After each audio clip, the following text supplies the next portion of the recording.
జై Hind friends, welcome to సమర సంఘం. మీతో మాట్లాడుతున్నది సునీల్ కుమార్ తాడేపల్లి. నేను ఈ వీడియోలో జనసేన పార్టీ గురించి, పవన్ కళ్యాణ్ గారి గురించి కొన్ని విమర్శలు అయితే చేయబోతున్నాను. కానీ ఇవేంటంటే సద్విమర్శలే. ఆయన ఎక్కడ తిట్టేది కానీ, పార్టీని ఎక్కడ చులకన చేసేది కానీ కాదు. పార్టీలో చిన్న చిన్న తప్పుల్ని జరుగుతున్నటువంటివి నేను కొన్ని ఎస్కలేట్ చేస్తున్నాను. ఈ వీడియోలో అదే ఉండబోతుంది. నా కంటెంట్ కానీ మీకు నచ్చితే please like, share and subscribe. ఇంకా వీడియోలోకి వెళ్ళిపోతే, పవన్ కళ్యాణ్ గారు, మీరు ఒక్క చిన్న విషయంలో క్లారిటీ ఇవ్వండి. మీరు జనసేన పార్టీ అధ్యక్షుల, బీజేపీ పార్టీ అధ్యక్షుల? ఎందుకంటే మీరు మీ పార్టీ పెట్టారు, గెలిచారు, అంతా బాగానే ఉంది, బీజేపీ సపోర్ట్తో తీసుకొచ్చారు, అంతా బాగానే ఉంది.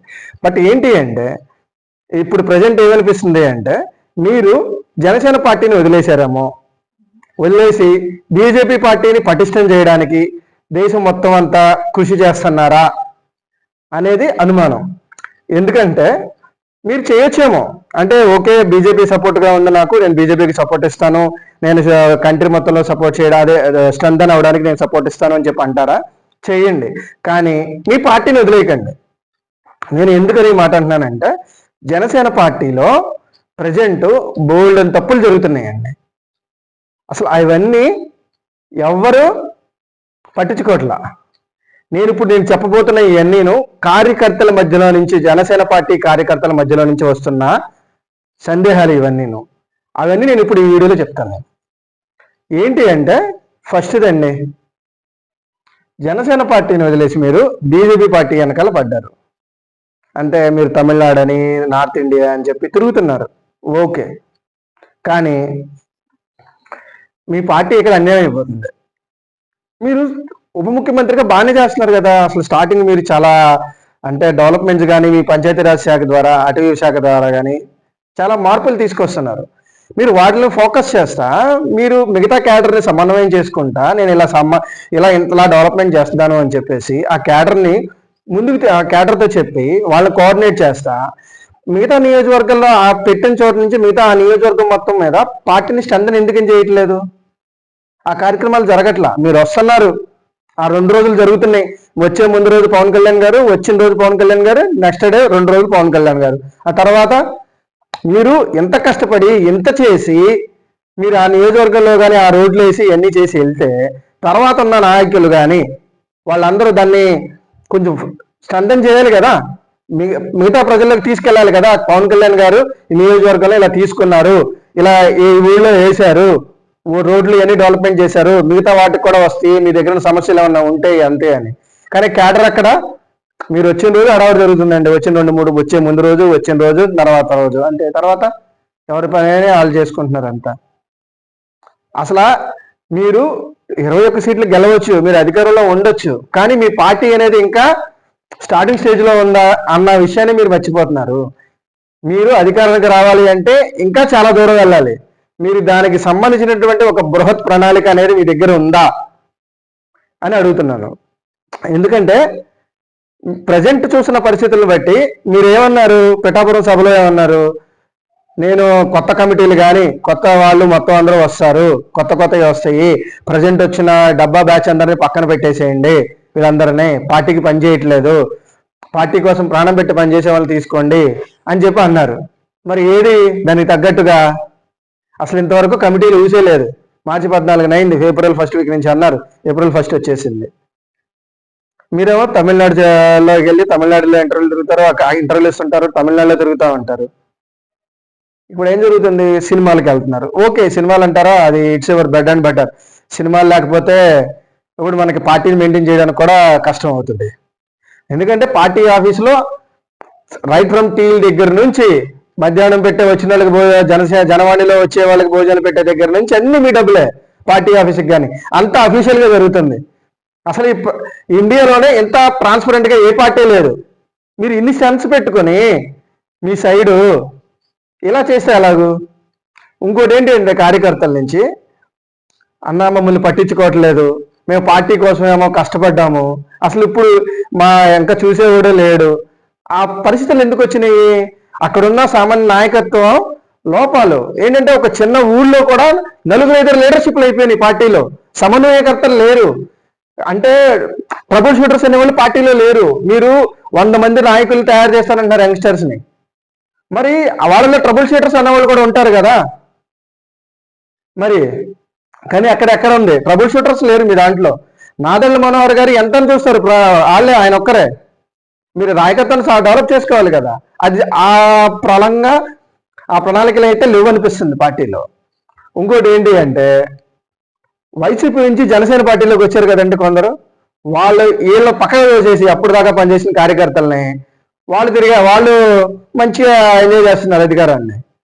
ఇది ఎక్కడది? వాళ్ళు వైసీపీ నుంచి వచ్చి జనసేన వాళ్ళ మీద, కూటమి ప్రభుత్వంలో ఉన్నటువంటి టీడీపీ వాళ్ళ మీదగా అధికారం చెలాయిస్తున్నారు. అదొకటి. నెక్స్ట్ ఇంకోటి, అసలు ఇన్ఛార్జీలు అండి. ఇన్ఛార్జీలు అయితే కొన్ని నియోజకవర్గాల్లో అసలు యాక్టివ్గా లేరు. అసలు ఏదో హడావుడిగా వచ్చారు, ఇన్ఛార్జ్ పదవి తీసుకున్నారు, కార్యక్రమాలు ఏం జరగట్లా. బోల్డ్ నియోజకవర్గాలు పొలిటికల్ డెస్క్లోకి వెళ్ళి కూర్చుంటే అసలు వచ్చే కంప్లైంట్స్ మామూలుగా లేవు. ఎవరికాళ్ళు అన్న మాకు ఇన్ఛార్జీలు బాగోలేదన్నా, అవి బాగోలేదన్నా, మాకు చేసి పెట్టండి, మార్చండి ఇన్ఛార్జీలు బాగోలేదని. అసలు మీకోసం అయితే పరితపిస్తున్నారన్న కార్యకర్తలు, మారాలి, ఇలా అయితే అలాగ పార్టీ సరైన యాక్టివిటీస్ జరగట్లేదు అని చెప్పేసి. ఇదొకటి. నెక్స్ట్ ఇంకోటి పొలిటికల్ డెస్క్ అండి. పొలిటికల్ డెస్క్ అన్నా నేను ఒక పొలిటికల్ స్ట్రాటజిస్ట్గా ఒక చిన్న కన్సల్టెన్సీ పెట్టుకుని కొత్తగా వచ్చే వాళ్ళకి తక్కువ ఖర్చులో చేస్తున్నాను. నేను కొత్తగా రాజకీయాల్లోకి వచ్చే వాళ్ళకి నా సైడంగా తక్కువ ఖర్చులో నేను చేస్తున్నాను, వాళ్ళకి లక్షలు తీసుకోకుండా. సో అంటే నన్ను నేను ఇంప్రూవ్ చేసుకోవాలి అంటే చిన్నగా స్టార్ట్ చేసుకోవాలి కదా. నేను ఒక నియోజకవర్గంలో అతనికి రిప్రజెంటేషన్ డిసెంబర్ నుంచి ఇస్తాను. అన్న నాకు ఆ నియోజకవర్గంలో మాకు పార్టీ ఆఫీస్ పెట్టుకుంటాం, మొత్తం అంతా మేము చేసుకుంటాం, పార్టీ ఆఫీస్ ఓపెన్ చేసి. ఆ నియోజకవర్గంలో అసలు పార్టీ ఆఫీసే లేదు, పార్టీ ఆఫీస్ పెట్టి యాక్టివిటీస్ అన్ని మేము చేసుకుంటాం అని చెప్పి తిరుగుతున్నాను 4 నెలల నుంచి. ఇదిగో మీకు కాల్ వస్తుంది అని చెప్పి అట్లీస్ట్ ఓకే అతని నెంబరే ఇచ్చాను నేను. ఇతనికి ఇంతవరకు నెంబర్ రాలేదు, అసలు ఇంతవరకు అతనికి కాల్ రాలేదు కదా. ఏంటిది ఇది?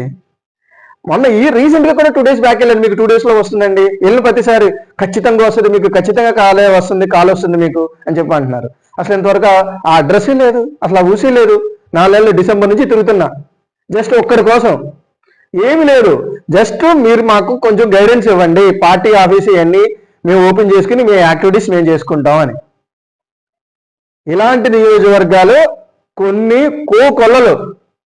అసలు రాయలసీమలో అయితే పార్టీకి ఒక 10 నియోజకవర్గాల నుంచి మిగతా నియోజకవర్గాల్లో దిక్కే లేదు, ఆఫీసులు లేవు, పార్టీ ఆఫీసులు లేవు. మండల ఆఫీసులు మండల స్థాయిలో ఉన్న నాయకులు కానీ వీళ్ళందరూ వండి చేసుకుంటున్నారు. కానీ ఏంటంటే వీళ్ళని నడిపించేవాళ్ళు లేడు, ప్రాపర్గా నడిపించేవాళ్ళు లేడు. పార్టీలో అంత దారుణంగా ఉంది. ఇంకోటి యంగ్స్టర్స్ అన్నారు, యూత్ అన్నారు, నాయకులు తయారు చేస్తా అని చెప్పి అన్నారు. అది ఎంతవరకు జరుగుతుంది? అది ఎంతసేపు అన్నా మీ దగ్గర మీ చుట్టూ డబ్బా బ్యాచ్ ఎక్కువైపోయారు. ఇది మీకు తెలుసు, ఎందుకంటే సోషల్ మీడియాలో గ్రూపుల్లో చాలా వరకు సర్క్యులేట్ అయింది. డబ్బా బ్యాచ్లను పక్కన పెట్టేసేయండి, పనిచేసే వాళ్ళు మన కొత్త కమిటీలు వస్తాయి అని చెప్పి అంటున్నారు. అటు ఊసేలేరు. అది పరిస్థితి. ఇంతలా డ్రాబ్యాక్స్ పెట్టుకుని పార్టీని అసలు ఒక 40 నియోజకవర్గంలో ఉందేమో నాన్న పార్టీ. ఇది లేకుండా మీరు బీజేపీ పార్టీ అని చెప్పి తిరుగుతున్నారు. అందుకే అడుగుతున్నాను, మీరు బీజేపీ పార్టీ అధ్యక్షులా, జనసేన పార్టీ అధ్యక్షులా? లేదు అంటే జనసేన పార్టీని బీజేపీలో ఫ్యూచర్లో ఏమైనా కలిపేసే ఏదన్నా ఉందా, ఆ ఆలోచన కానీ ఏమన్నా ఉందా? జనసేన పార్టీలో బీజేపీని కలిపేది కానీ ఏ విషయం అనేది కొంచెం క్లారిటీ ఇవ్వండి. ఓకే, అదన్నీ వ్యూహాలు మా దగ్గర మధ్యలోనే ఉంటాయి అంటారా? కరెక్ట్, అది వ్యూహం ఎప్పుడు ఇద్దరి మధ్యలోనే ఉండాలి. ఓకే, బట్ ఏంటి అంటే యాక్టివిటీస్ చేయండి గ్రౌండ్ లెవెల్లో. మీకు వచ్చిన అందరూ పవర్ ఎంజాయ్ చేస్తున్నారు అంతే.